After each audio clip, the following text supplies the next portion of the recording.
Men are not perfect, but neither are women. Sexual intercourse for monetary exchange is nothing surprising. It's the pinnacle of advancement for most men. All suckers, whether male or female, view currency as the ultimate equalizer. Cash is a foreseeable gateway. It's a path toward entering a realm to which any other speculative means is unattainable. Money is his key to your acceptance. You can outright refuse the proposition, or you can be clever and accept the highest bidder.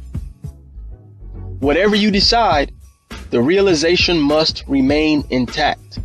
Don't hesitate with your decisiveness, because doing so will always cause panic. And during the exchange of conversation, this can perceivably lessen your value to the male subject. Practice the proper affirmations and tone of voice. I strongly encourage you to master this technique when in the company of a mirror. Therefore, premeditated facial expressions and subtle bodily gestures can be attuned. It's much deeper than a conversation. The more control you have will determine the bidding amount. Such exercises should persist routinely. Whether it purposefully serves a job promotion or a sexual favor, the method still applies. Assume control. Keep control. Excuse yourself, even at the slightest hint of unpermitted sarcasm. Doing so will increase your overall value.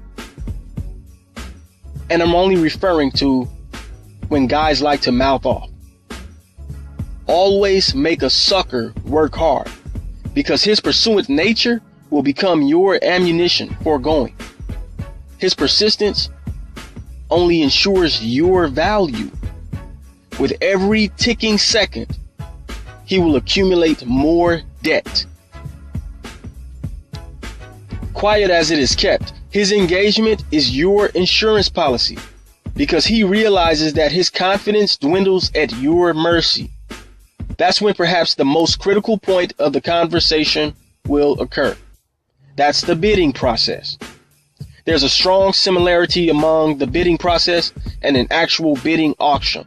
For example, the sucker will internally place a bid within the restraints of his feeble mind. Initial bidding is executed within seconds upon him analyzing your body type. This is why you should already know your worth. Prior to physical engagement, you must establish a set of codes and ideological principles pertinent thereto.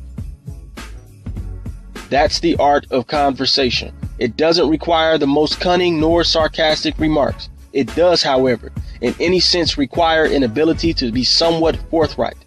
I'll give you just a perfect example. All right, many years ago, I was in attendance at a gentleman's club, lest I rarely ever attend such gatherings. My engagement in this venue consisted of spending absolutely no money, including the cover charge, as I consumed not alcoholic beverages. I don't drink.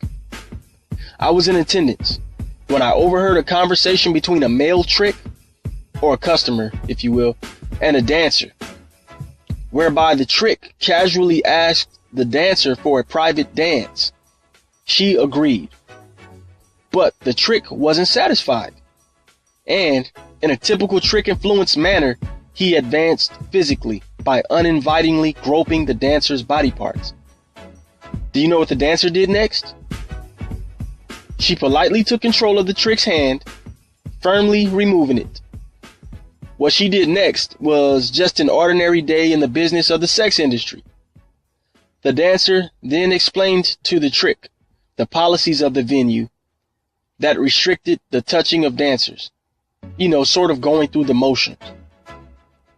What she did or said next worked unto her gain. The dancer told the trick, "You can get more than a dance, but it's not cheap. And before we go any further, I charge $100 minimum for conversation alone."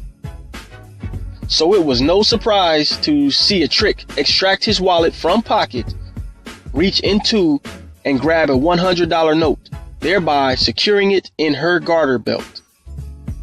Might I add that following his initial offering, the dancer managed to hustle at least another $500 from the trick. And she did it all without ever having to leave the club with this loser. This is why the sex industry attracts not the classiest of women, but certainly the most clever in the discipline of finessing the trick. Still, it behooves you to react defensively. You must stop lying to yourself. Every woman has at least once contemplated engagement in prostitution. There's far more to gain rather than a life of misery. Societal standards imply the acquisition of financial stability through working hard.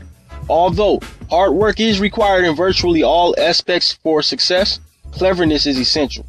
So don't feed yourself inconsistent, irrationally conceived, cliched catchphrases. They serve as only clutter and frustration. Decide exactly what it is that you seek and attack it. But do so furiously and cautiously. Make preparations accordingly. Try to administer both a plan A, so to speak, as well as a backup plan, or a plan B. The gain is already yours, but you just have to envision it and believe.